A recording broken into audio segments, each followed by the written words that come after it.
வண்டலூர் உயிரியல் பூங்காவில் மாயமாகியிருக்கிறது புதிய சிங்கம். மேலும் விவரங்களை செய்தியாளர் மீரான் வழங்கிட கேட்கலாம். மீரான், வணக்கம். அந்த மாயமான சிங்கத்தை தேடும் பணி எந்த அளவில் நடைபெற்று வருகிறது? முழு தகவல்களை சொல்லுங்க. வணக்கம். சென்னை வண்டலூரில் இருக்கின்ற அறிஞர் அண்ணா உயிரியல் பூங்காவில் சிங்கங்கள் உலாவிடும் பகுதியாக லயன் சஃபாரி இந்த பகுதியானது அமைக்கப்பட்டிருக்கிறது. இந்த பகுதியானது இந்த வண்டலூர் அறிஞர் அண்ணா உயிரியல் பூங்காவில் 25 ஹெக்டேர் நிலப்பரப்பில் இந்த சிங்கங்கள் உலாவிடும் பகுதி அமைக்கப்பட்டிருக்கிறது. பார்வையாளர்கள் பேட்டரி வாகனங்களில் சென்று அந்த சிங்கங்களை அந்த லயன் சஃபாரி பகுதியில் பார்த்து வருவது வழக்கமாக இருந்து வந்தது. இந்த நிலையில் இந்த லயன் சஃபாரி பகுதியை பொறுத்த வரைக்கும் சங்கர், அதே போல புவனா, சேரு, ஜெயா உட்பட 7 சிங்கங்கள் அந்த பகுதியில் இருக்கிறது. இதில் இந்த சங்கர் என்ற சிங்கமும் இந்த புவனா என்ற சிங்கமும் மட்டுமே அந்த உலாவிடம் பகுதியில் வெளியில் வந்து பார்வையாளர்களுக்காக அந்த சாலையில் நிற்கும். அதை பார்வையாளர்கள் ரசித்து வந்தார்கள். இந்த நிலையில் இந்த சங்கர் என்ற சிங்கத்திற்கு வயதாகி போவதால் மேலும் ஒரு சிங்கத்தை அதுக்காக அந்த சிங்கங்கள் உலாவிடும் பகுதியில் செல்லும் போது பழக்கப்படுத்துவதற்காக அவர்கள் ஏற்பாடு செய்திருந்தார்கள்.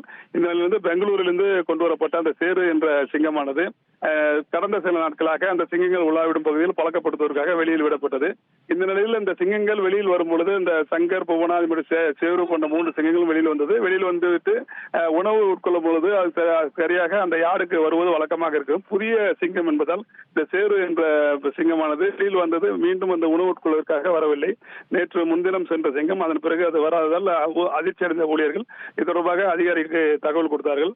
உடனடியாக அந்த சிங்கத்தை தேடும் பணியானது நடைபெற்றது. இதன் காரணமாக நேற்று வண்டலூர் அறிஞர் அண்ணா உயிரியல் பூங்காவில் லயன் சஃபாரி பொதுமக்கள் பார்வைக்கு தடை விதிக்கப்பட்டது.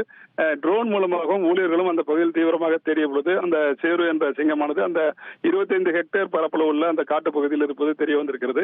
உணவு உட்கொள்வதற்காக 2 அல்லது 3 நாட்களுக்குள் சிங்கங்கள் திரும்பி வருவது வழக்கமாக இருக்கும் என்ற ஒரு தகவலை பூங்கா அதிகாரிகள் தெரிவித்திருக்கிறார்கள். ஏற்கனவே புவனா என்ற பெண் சிங்கமும் இதுபோல பழக்கப்படுத்தப்படுவது 3 நாட்களாக திரும்பி வரவில்லை. அதன் பிறகு உணவு உட்கொள்வதற்காக அது திரும்பி வந்தது.